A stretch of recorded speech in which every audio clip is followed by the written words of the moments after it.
ክርስቶስ እንሰአ እሙታን ሞተ ወጌዶ ለሞት ለእለ ውስተ መቃብር ወሀበ ሕይወተ ዘለዓለም።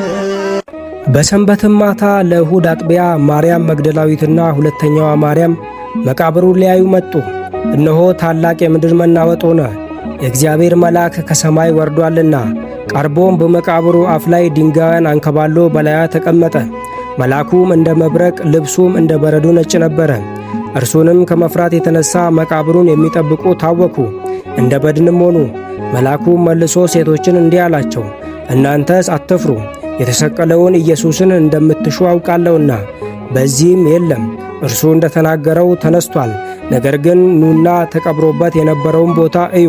ፈጥናችሁም ሂዱና ከሙታን ተለይቶ ተነሣ፣ እነሆ ወደ ገሊላ ይቀድማችኋል፣ በዚያም ታዩታላችሁ ብላችሁ ለደቀ መዛሙርቱ ንገሯቸው። እነሆም ነገርኳችሁ። በፍርሃትና በታላቅ ደስታም ከመቃብሩ ፈጥነው ሄዱ፣ ለደቀ መዛሙርቱም ይነግሯቸው ዘንድ ሮጡ። እነሆም ጌታችን ኢየሱስ አገኛቸውና ሰላም ለእናንተ ይሁን አላቸው። እነርሱም ቀርበው እግሩን ይዘው ሰገዱለት። ከዚህም በኋላ ጌታችን ኢየሱስ እንዲህ አላቸው፣ አትፍሩ፣ ሂዱና ወደ ገሊላ እንዲሄዱ ለወንድሞቼ ንገሯቸው፣ በዚያም ያዩኛል። እነርሱም ከሄዱ በኋላ ጠባቆች ወደ ከተማ ገብተው የሆነውን ሁሉ ለካህናት አለቆች ነገሩ። ተሰብስበውም ከሽማግሌዎች ጋር መክረው ለጭፍሮች ብዙ ገንዘብ ሰጧቸው። እንዲህም አሏቸው፣ ተኝተን ሳለን ደቀ መዛሙርቱ ሌሊቱን መጥተው ሰረቁት በሉ። ይህም ነገር በገዢው ዘንድ በተሰማ እንደሆነ እኛ እናሳምነዋለን፣ እናንተም ያለ ፍርሃት እንድትኖሩ እናደርጋለን። ጭፍሮቹም ገንዘቡን ተቀብለው እንዳስተማሯቸው አደረጉ። ይህም ነገር እስከ ዛሬ ድረስ በአይሁድ ዘንድ ሲነገር ይኖራል። 11 ደቀ መዛሙርት ግን ጌታችን ኢየሱስ ወዳዘዛቸው ተራራ ወደ ገሊላ ሄዱ። ባዩትም ጊዜ ሰገዱለት። እኩሌቶቹ ግን ተጠራጠሩ። ጌታችን ኢየሱስም ቀርቦ እንዲህ ሲል ተናገራቸው፣ ሥልጣን ሁሉ በሰማይና በምድር ተሰጠኝ።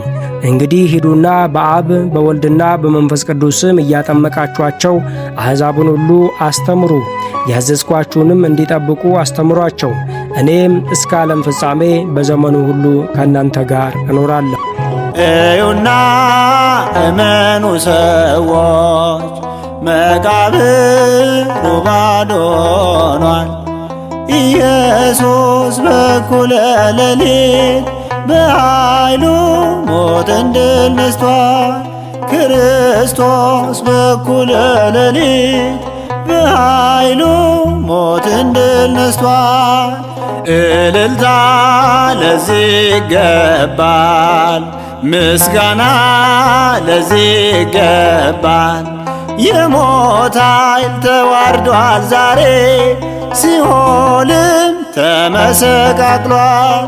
የሞት ኃይል ተዋርዷል ዛሬ፣ ሲኦልም ተመሰቃቅሏል። እዩና እመኑ ሰዎች፣ መቃብሩ ባዶ ሆኗል። ኢየሱስ በኩለ ሌሊት በኃይሉ ሞትን ድል ነስቷል። ክርስቶስ በኩለ ሌሊት በኃይሉ ሞትን ድል ነስቷል።